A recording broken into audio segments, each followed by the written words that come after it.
زمانې بادشاهان بزرگان به د دین. محمود غزنوي هغه غزني نه او د افغانستان د هرات او د ایران د دغې سرحداتو نه راخوشې شو او د هندوستان په سومنات باندې د اسلام او د ایمان او د شریعت او د توحید جنډه ښخه کړه.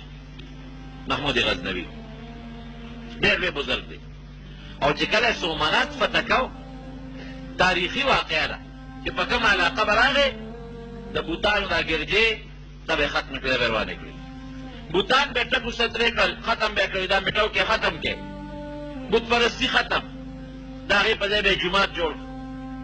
سومنات ته چې لاړه هلته یو لوی مندر و مندر دیو د مندر وایي.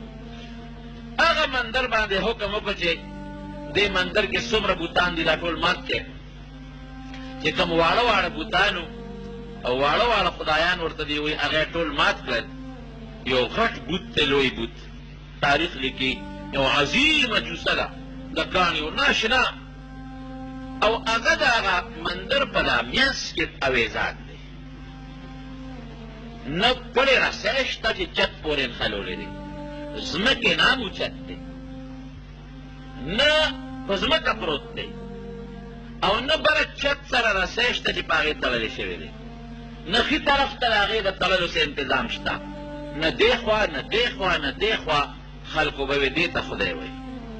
وګورئ په هوا کې د کاڼ یو لویه مجسمه څو منه بوت په دا هوا کې دا دقسې بند ولاړ دی. په هوا کې یو کاڼ چې ودرې ټینګېدی شي نو څه چل به کېږي، لاندې به غورځېږي او یا به پړي باندې بره تړي. دا بوت نو په پړي بره تړلی شوی دی او نه لاندې را غورځېږي، نه چا لاس کې نیولی دی، نه ټیک ورته شته. دنیا خلک به راتلل او هغې ته به یې سجدې کول او دغه به هغه خپل لوی خدای ګڼل.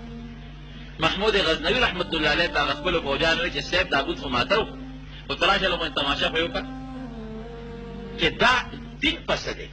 هغه چې راغې ویې کتل دا ټول هندوان او مشرکان رالل او پښتو ورته پرېولي چې صاحب خدای دپاره که او دا یو راته پرېږده، بس دا زمونږ لوی خدای دی، دا راته پرېږده. څومره پیسې چې غواړې تاله درکوو، څومره دولت چې غواړې تاله درکوو. دغې ملګرو ته لږ لږ صبر وکړې، څومره دولت په راکړې، ویې خولې نه وباسه. څومره سونه غواړې، څومره زر غواړې، څومره پیسې غواړې، څومره چې ستا له خولې نه وځي مونږ درته راجمع کوو. ټول هندوستان کې چنده درته کوو، راغونډو درته او ته پې ځان له د جهاد سامانونه واخله، ځان له پې تورې واخله، ځان له پې بل څه واله بل څه واله. په داسې کې دا یو راته پرېږده. ده له بعضې د فوج مشرانو مشورې ورکړې، وایي صاحب د دنیا بوتان هم مات کړل، دا یو دې پکې پاتې صحیح کړ.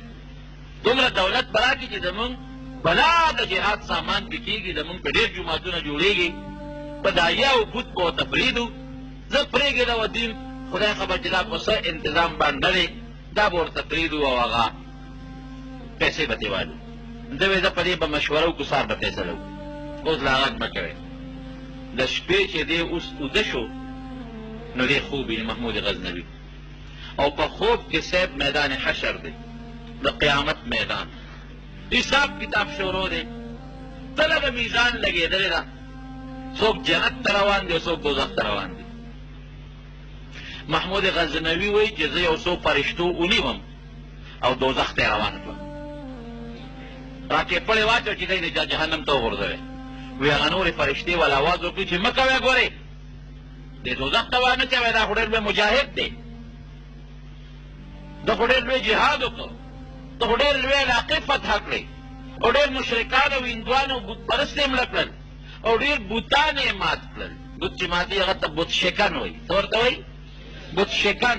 دی خو بت شکن دی، بوتان ماتوي، دې جهنم ته به ونه دی. وی هغه نورې فرشتې ورته چې خوښی ټیک ته چې دی پرونه پورې بت شکنو، خو پرون نه دی خوا بت فروش ګرځېدلی دی. بت فروش څه ته وایي؟ بت خرڅوونکي ته. لکه پیسو کې راغلی و که نه چې دا یو بت به ورته پرېږدو او پیسې به ترې والو، پیسې به هم په جهاد کې ولګو. وایي چې نه دې جنت ته نه بوځو، اخوښی دې جهنم ته یې ګزارو. دې پرونه پورې بت شکنو، بوتان به یې ماتول، پرون نه دی خوا بت فروش ګرځېدلی دی، بوتان خرڅوي. دې کې دی راویښ شو.